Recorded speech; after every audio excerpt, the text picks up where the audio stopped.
আমরা তো বেরিয়েইতে ফানিত নেই মেলায় বেড়া লাগে না। দাউদকান্দি একবার মাহফিল গেছিলাম, যাইতে সময় দেখি বেড়াইতে সাবান লাগাইয়া বেড়িয়ে ত্রিডা দিয়া দিতে আছে, বেড়িয়েতে ফিডের ভিতরে বেড়াইতে গজ্জা মাইসা পরিষ্কার করে দিতে আছে, বেড়িয়েতেও পরিষ্কার করে। দরকার আছে একটা মহব্বত দরকার আছে না? ফিট লাগ ফাটা তো একজনে আরেকজনেরটা হয়। আর আমরা তারা তরকারিত নুন হইছে না গেলে বাড়ি দিয়ে এইটা দিয়া মাথার মধ্যে টিউমার বানাই লইছে। আমরা গ্রামে একটা আসিল সেতা কিতা, আমরা খুব ডরে ডরে আসলাম। তে মার লোকে এমনি সেটা যে বউয়ের লোকে জানি কিতা করে। তে বউয়ের লোকে কইতে আছে শুনো, আমার কইলাম সেট বেশি, বউয়ে কয় সারবো আমার কম, এবারই যে সমান সমান। কার আমার বেশি, কয় আমার কমে। বউয়ে জামাইয়ে কথা চলতে আছে, তে কইতে আছে শুনো কোন সময় সেট বাইরে থেকে কখন জানো তো তোমার একটা লক্ষণ কইয়া রাখি। আমি তোরে দুনিয়ায় কতদিন ডাকছি রে, আমি মাফ করে দেব বলছিলাম রে, আমি না কতদিন তোরে ডাকছিলাম রে।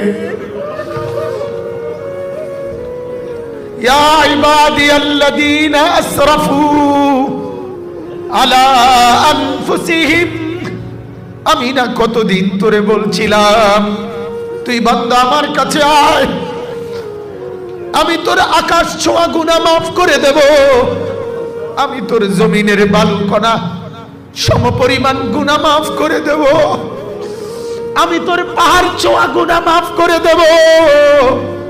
আমি না বলছিলাম মাফ করে দেব, আমি তো তোরে ফিরাইয়া দেব না বলছিলাম, কিন্তু তুই তো আমার রহমতের কদর করিলি না, তুই তো আমার মায়ার কদর করিলি না।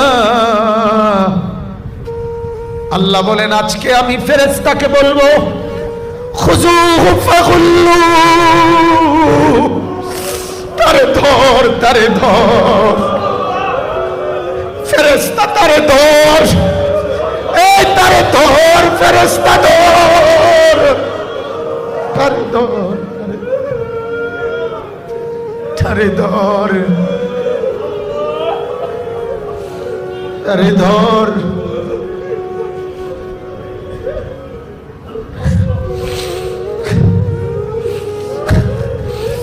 আল্লাহ